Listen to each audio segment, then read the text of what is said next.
మీరు కొత్తగా online or offline coaching institute start చేద్దామనుకుంటున్నారా? మీ ఇన్‌స్టిట్యూట్‌ని గ్లోబల్ స్టాండర్డ్ ఇన్‌స్టిట్యూట్‌గా మార్చాలనుకుంటున్నారా?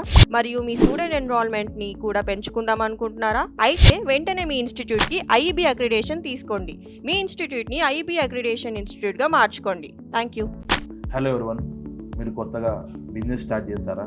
మీరు మీ బిజినెస్ సంబంధించిన వర్చువల్ ఆఫీస్ కానీ ఆఫీస్ సంబంధించిన క్యాబిన్ మీరు రెంట్కి తీసుకుందాం అనుకుంటున్నారా? అయితే ఈ వీడియో పూర్తిగా చూడండి, స్టాప్ చేయకండి. ముఖ్యంగా కొత్తగా ఆఫీస్ స్టార్ట్ చేసేవారు ఇంటి నుంచి ఆఫీస్ స్టార్ట్ చేయడం జరుగుతుందండి. మరికొందరు వచ్చేసి ఆఫీస్ క్యాబిన్ రెంట్ తీసుకోవడం జరుగుతుంది.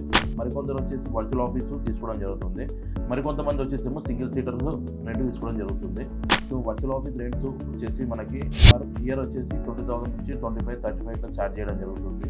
సింగిల్ సీటర్ గురించి మనం చూసుకుంటే 4,000, 5,000, 6,000, 10,000 కూడా మనకి సింగిల్ సీటర్స్ కూడా రెంట్ ఇవ్వడం జరుగుతుంది మంత్లీ వైజ్గా.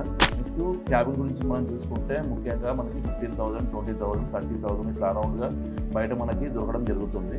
ముఖ్యంగా ఈ వీడియో చేయడానికి కారణం ఏంటంటే స్టార్టప్ బిజినెస్ చేసేవారు ఈ అడ్వాన్స్లు, ఈ రెంట్లు పే చేయాలి. సో ఇవన్నీ డిఫికల్ట్ టాస్క్ ఉంటాయి. సో దీన్ని ఎలాగైనా మనం స్టాప్ చేయాలని చెప్పేసి మన లైసెన్స్ రాష్ట్రం నుంచి కొత్త సర్వీస్ అనేది తీసుకురావడం జరుగుతుంది. డీటెయిల్గా చెప్పాలంటే ఈ ఆఫీస్ సంబంధించిన క్యాబిన్స్ మరియు వర్చువల్ ఆఫీసెస్ మరియు సింగిల్ సీటరు మనం పర్మనెంట్గా ఎవరైతే కొత్తగా బిజినెస్ స్టార్ట్ చేస్తారో వాళ్ళకి పర్మనెంట్గా రెంట్ని ఇవ్వడం జరుగుతుందండి. సో వన్ టైం వాళ్ళు పే చేయాల్సి ఉంటుంది అమౌంట్. సో మంత్లీ వాళ్ళకి ఏమీ ఉండదు. సో వన్ టైం అనేది మనం వాళ్ళకి ఛార్జ్ చేయడం జరుగుతుంది. సో ఇది మనకు 10 years వరకు వ్యాలిడ్ ఉంటుంది. ఈ మెంబర్షిప్ అనేది మనము ఈ హైదరాబాద్ లొకేషన్లో మనము తీసుకురావడం జరుగుతుంది. మన లైసెన్స్ రాష్ట్రాల నుంచి ఎవరైతే కొత్తగా బిజినెస్ స్టార్ట్ చేస్తారో వాళ్ళకి ఆఫీస్ కంపల్సరీ ఉండాలి. సో మనకి ఈసారి మనకు వేరే స్టేట్లో ఉంటున్నాం మనము. సో మనకు ఆఫీస్ కంపల్సరీ ఉంటేనే మన లుక్ వైజ్గా మన బిజినెస్ కూడా ఎక్స్పాన్షన్ ఉంటుంది. సో నెక్స్ట్ వచ్చేసి కస్టమర్కి సంబంధించిన కొరియర్ పికప్ కానీ నెక్స్ట్ బిజినెస్ సంబంధించిన రిజిస్ట్రేషన్ కూడా మనం ఈ వర్చువల్ ఆఫీస్లో తీసుకోవచ్చు.